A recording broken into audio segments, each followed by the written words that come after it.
Azarès arriva dans une ville où il y avait plein d'animaux et un très beau palais.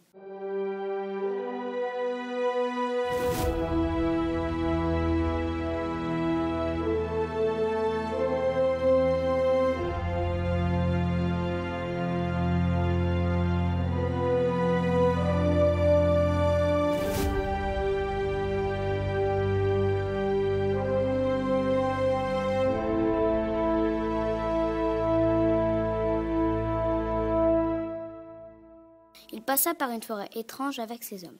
Il y avait beaucoup de vent et de brouillard. Il remarqua qu'il faisait très froid. Il vit une licorne qui passa sur son chemin.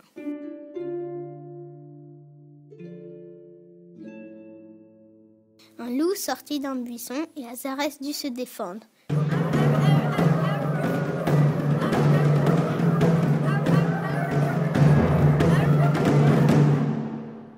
Le loup s'enfuit. Il retrouva par hasard la licorne et se mit à la suivre distraitement. Comme il n'arrivait plus à la suivre, il monta dans un arbre et vit un palais somptueux.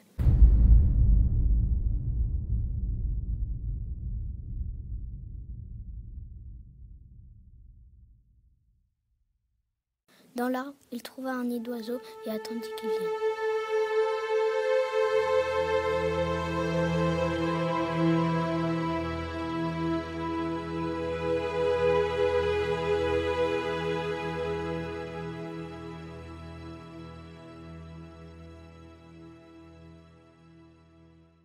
Un oiseau majestueux arriva et il monta dessus.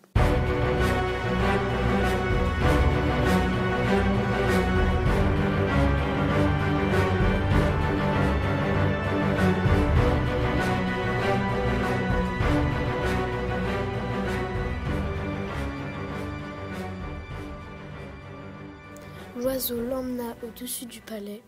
Il vit à l'intérieur des centaines de portraits et statues du roi, son père. Il avança dans les couloirs et vit une statue de son père, avec une reine. Il fit tomber une statue et des gardes arrivèrent.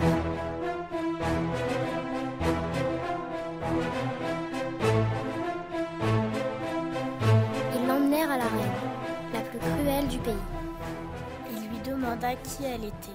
Elle lui répondit « Je suis la reine !»« Comment es-tu arrivée là ?» demanda-t-elle. « Grâce à un oiseau et une licorne. » La reine poussa un cri. « Pourquoi mon père était sur tous les tableaux ici ?» J'aimais Euros, il y a fort longtemps avant qu'il ne se marie. Quand il s'est marié avec ta mère, j'ai demandé à l'oiseau de m'arracher le cœur. Vous êtes morte alors ? Non, mais je suis sans cœur.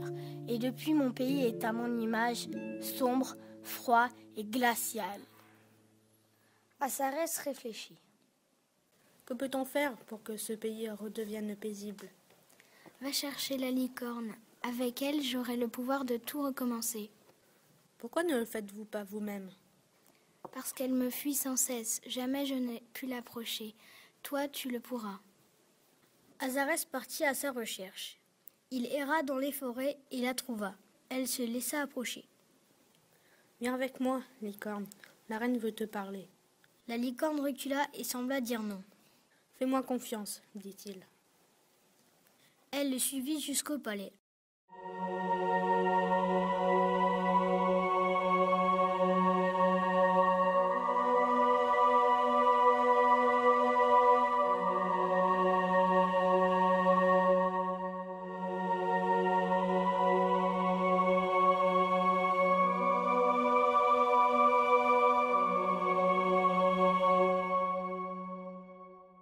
Azarès dit « Reine sans cœur, voici la licorne. »« Coupe-lui sa corne, hurla-t-elle, je la veux. »« Vous êtes folle. » La reine sortit un poignard et se précipita sur la licorne pour couper sa corne.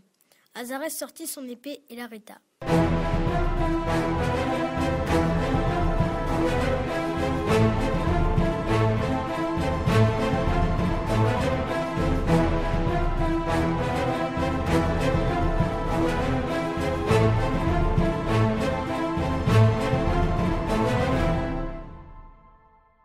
Il la tua. Jamais il n'aurait laissé faire cela. Il dit à la licorne. « Prends soin de ton pays. Tu en es désormais la reine. Je chercherai mon père autre part. » Avant de partir, la licorne lui montra un portulan que la reine gardait dans une pièce secrète. Azarès comprit, son cœur se mit à battre. Il repartit sur son navire pour de nouvelles aventures.